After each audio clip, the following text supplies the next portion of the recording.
안녕하세요. 남편하고 같이 맞벌이를 하는 여자예요. 남편은 의사고 요즘 시국은 시국인지라 많이 바쁘게 보내고 있어요. 의사인 남편을 두고 있는데 뭐하러 맞벌이를 하냐고 하는데 일단 남편만 고생하는 건 좀 그렇고 찔리는 감이 없지 않아 있는데 가장 큰 문제는 애들 교육비였죠. 이러니 요즘 애를 낳으면 진짜 고생길이고 안 낳으려고 하는 건가 싶기도 해요. 이야기가 딴 데로 흘렀는데 어쨌든 제 남편은 의사고 굉장히 친절하고 열심히 하지만 한 가지 흠이라면 얼굴이 못생겼다는 거예요. 물론 그래도 관리하고 하면 나름 나아지긴 해도 다른 의사들과 비교하면 못생긴 편에 속했죠. 이건 남편을 가장 많이 사랑하는 저로서도 인정하는 부분이었죠. 간혹 이렇게 말하면 그래도 의사고 돈을 잘 버는데 성형을 하면 안 되냐고 할 텐데 명색이 의사인데 얼굴에 칼 대는 건 별로 안 좋아한다는 게 남편이라서 그렇게는 안 했어요. 그래도 주변에서 칭찬이 꽤나 많고 해서 별 걱정은 느끼지 못했죠. 남편이 의사니까 집에서 상당히 대우를 많이 받지 않냐 하실 텐데 글쎄요. 저희 집은 잘해주는데 시댁은 그렇지가 않았어요. 혹자는 이걸 이해를 못 하실 거예요. 아니, 의사인데 무시하는 부모가 있냐고 하는데 네, 그것도 이유가 못생겨서라네요. 말이 안 되는데 그게 저한테서 일어날 거라고 생각을 못했죠. 남편은 시댁에서 둘째로 태어났고 위로는 형 1명, 아래로 동생 이렇게 있었어요. 남편이 자기 집안 이야기를 할 때 들었는데 시댁 쪽이 워낙 고리타분해서 어떻게든 첫째가 잘 되어야 한다며 첫째한테 제일 많이 신경을 써주었다고 해요. 가난한 형편에도 첫째한테는 비싼 옷을 입히고 물심양면으로 힘을 썼다고 해요. 지금을 생각하면 이게 말이 안 되지만 그때 우리나라는 첫째가 가정을 이끈다고 중시했잖아요. 그나마 막내인 동생분은 막내라고 나름 귀여워해주고 그랬어요. 덕분에 둘째인 남편은 늘 찬밥 신세였죠. 어느 정도냐면 도시락을 쌀 때 시어머니가 첫째한테는 계란 3개, 막내한테는 계란 1개를 주는데 반해 둘째인 남편한테는 계란도 안 주는 일들이 부지기수였어요. 심지어는 남편이 전교 1등을 해도 첫째 개근상보다 못한 대우를 받기도 했어요. 시댁에서는 가뜩이나 첫째와 막내보다 관심이 덜 가는데 얼굴이 굉장히 못생겨서 자식의 최소한 정도로 유지하고 그 외에는 안 해주려는 경향이 많았어요. 근데도 웃긴 건 집안일과 농사일은 전부 남편한테 시켰다는 거예요.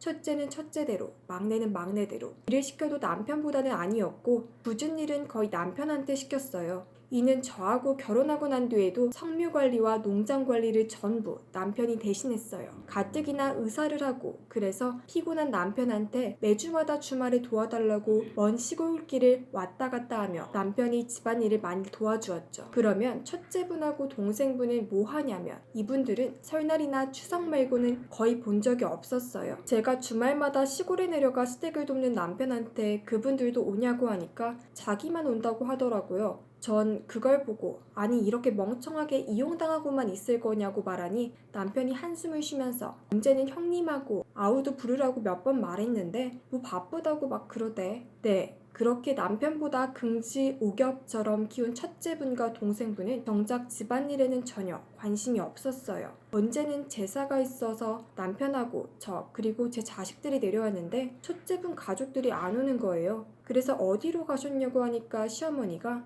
뭐 거기 성당 다닌다고 무슨 이스라엘에 가서 예루살렘 성지 순례하러 간다고 여행 갔다고 하더라고요. 순간 어이가 없더라고요. 분명 한 달 전부터 공지를 했는데 난데없이 예루살렘으로 성지 순례를 떠난다고 갑자기 말한 거였죠. 따로 안 된다고 그 전부터 통지한 것도 아니었고요. 가만 생각하면 진짜 어처구니가 없었죠. 더군다나 첫째분은 그냥 백수였어요. 정확히는 회사를 다니다가 부도가 나서 일자리를 못 찾고 있는 상태라고 그나마 좀 좋게 말하면 이 정도인 상태였죠. 그래서 첫째분의 아내인 형님께서 식당 일을 하며 혼자서 생계를 꾸리고 있는 상황이었죠. 그렇게 형편이 좋은 것도 아닌데 예루살렘이라 도대체 생각이 있는 건지 이해가 안 갈 지경이죠. 막내분께서는 회사 다니다가 그만두고 부모와 첫째인 형과 실랑이를 벌이며 막대한 돈을 빌려서 가게를 한다고 하는데 계속해서 파리만 날린다고 하더라고요. 그래서인지 요즘은 아내인 동서한테 가게 맡기고 자기는 건설 현장에 가서 막노동을 한다고 하네요. 그래서 그것 때문에 못 온다고 하고 결국은 남편만 독박을 쓰는 셈이었죠. 하지만 그렇게 고생을 하는 남편에게 단 한 번도 칭찬도 고맙다는 말을 한 적이 없었어요. 어릴 때부터 거의 남편을 방치했다시피 했고 그저 못생겼다고 일만 하다 죽을 팔자라며 막 부려먹으면서 말이죠. 그러던 어느 날이었죠. 남편이 시댁에서 있을 때였죠. 불에 눈이 덮인 창고 지붕 위로 제설 작업을 하고 있었어요. 거기서 실수로 미끄러지면서 떨어져서 입원을 하게 되었어요. 저는 달려가서 괜찮냐며 울부짖었고 수술로 끌려갈 때 그때 얼마나 억장이 무너졌는지 모르겠어요. 그렇게 시간이 흘러서 수술이 끝나고 의사 선생님이 척추에 금 간 거 말고는 부러지거나 그런 게 아니라고 말하면서 조심을 하라고 하더라고요. 비록 부러지지는 않았지만 한동안 허리 통증을 느끼며 살아가야 하는 남편을 생각하니 마음이 아팠죠. 하지만 이 와중에 시부모님은커녕 어느 시댁 식구들도 병문안에 오지 않았고 그나마 나중에 온 시어머니는 남편을 보고는 으이구 못생긴 대로 행동하니까 그런 거지. 의사면 뭐해. 지 앞가림도 못하는 주제에. 그 말을 들은 저는 화가 나서 뭐라 하며 소리를 질렀고 그렇게 실랑이를 벌이면서 결국 간호사들이 와서 겨우 말리며 싸움이 끝났어요. 그래서 그 뒤로 남편한테 하소연을 해서 연을 끊자고 말했어요. 이젠 해줄 만큼 해줬잖아. 그만해. 이제 어차피 시댁 식구들은 여보를 그렇게 관심 있게 생각 안 하셔. 게다가 재산 배분도 남편한테는 거의 주는 게 없었어요. 이유는 의사니까. 돈은 그만큼 벌 테니. 첫째와 막내한테 양보하라는 이유였죠. 이런 상황에 남편이 사고를 당했는데 시댁의 반응이 저러면 어느 누가 도와주나요? 남편도 결국은 본인도 아니라고 생각하고 그 뒤로 시댁하고 연락을 끊으며 살게 되었죠. 비록 의사인지라 늘 바쁘지만 그래도 주말에 여유를 가진다는 게 얼마나 좋은지 직접 체험을 하면서 남편의 미소가 점점 늘었죠. 주말마다 여행이나 맛집 찾아서 맛있는 거 먹고 그러면서 가족끼리 모이는 시간이 확보돼서 정말로 좋았어요. 시댁에 갈 시간에 그렇게 하니 마음이 홀가분했죠. 그렇게 몇 년을 흐르고 어느 평화로운 주말을 보내고 있었는데 모르는 번호로 전화가 오더라고요. 그래서 전화를 받았는데 첫째분의 아내인 형님이시더라고요.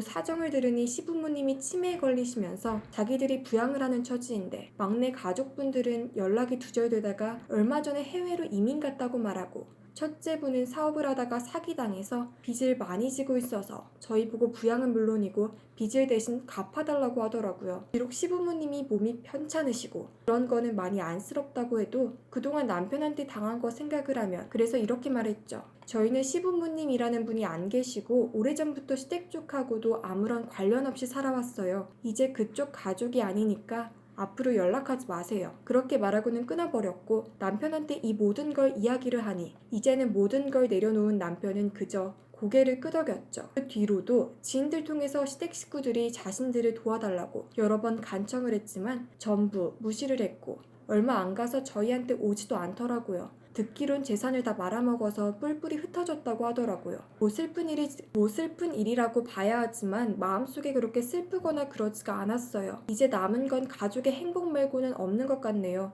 요즘은 아이가 자라는 걸 보면서 즐겁게 보내고 있어요. 살다가 의사임에도 그리 대접을 못 받는 건 거의 없지 않나 싶은데 그 확률에 당첨된 느낌은 참 얼얼하네요. 그래도 속이 후련한 느낌이네요. 제 이야기 어떠셨나요? 이걸로 다들 속이 풀렸으면 좋겠네요. 여기까지 마치고 돌아가 볼게요. 안녕히들 계세요.